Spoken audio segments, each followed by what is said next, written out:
ஏசாயா 53:5.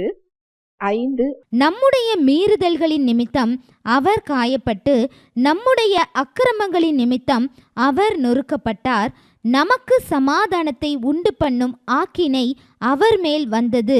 அவருடைய தழும்புகளால் குணமாகிறோம். நம்முடைய மீறுதல்களின் நிமித்தம் அவர் காயப்பட்டு, அவர் தப்பு செஞ்சதுனால அந்த இடத்துல அவர் என்ன செய்யல? இல்ல. என்னுடைய பாவத்தின் நிமித்தம், என்னுடைய அக்கிரமத்தின் நிமித்தம் அங்கு இயேசு கிறிஸ்து அடிக்கப்பட்டார், நொறுக்கப்பட்டார், அசட்டை பண்ணப்பட்டார், புறக்கணிக்கப்பட்டார், ஆக்கினையை ஏற்றுக்கொண்டார். எதற்காக? நாம் விடுதலையை பெறும்படிக்கு. 2 மடங்கு தண்டனையை அவர் என்ன செஞ்சாரா? ஏற்றுக்கொண்டாராம். அவர் அடிக்கப்படும்படி கொண்டு செல்லப்படுகின்ற ஆட்டுக்குட்டியை போல அவர் வாயை என்ன செய்யலையா? திறவாதிருந்தார்.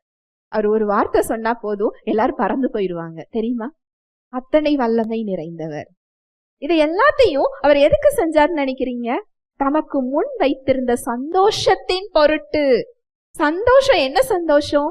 என் பிள்ளைகள் மீட்கப்பட போகிறார்கள், மரித்திருக்கிற என் பிள்ளைகள் உயிர்ப்பிக்கப்பட போகிறார்கள், அந்நியராய் இருக்கிற என் பிள்ளைகள் என்னுடைய புத்திரராய் மாறப்போகிறார்கள், எதிரியின் இயல்பை பெற்றிருக்கிற என் பிள்ளைகள் என் இயல்பை பெற்றுக்கொள்ள போகிறார்கள், நித்திய ஜீவனை பெற்றுக்கொள்ள போகிறார்கள், பிரிந்திருந்த என் பிள்ளைகள், தொலைந்து போயிருந்த என் பிள்ளைகள் என்னிடத்தில் மீண்டும் வரப்போகிறார்கள் என்ற சந்தோஷத்தின் பொருட்டு அதை அவமானமாக எண்ணாமல் அவர் என்ன செஞ்சாரா? ஏற்றுக்கொண்டார். இத்தனை பாடுகளையும் அவர் ஏற்றுக்கொண்டார். ஹல்லேலூயா, பிரைஸ் தி லார்ட்.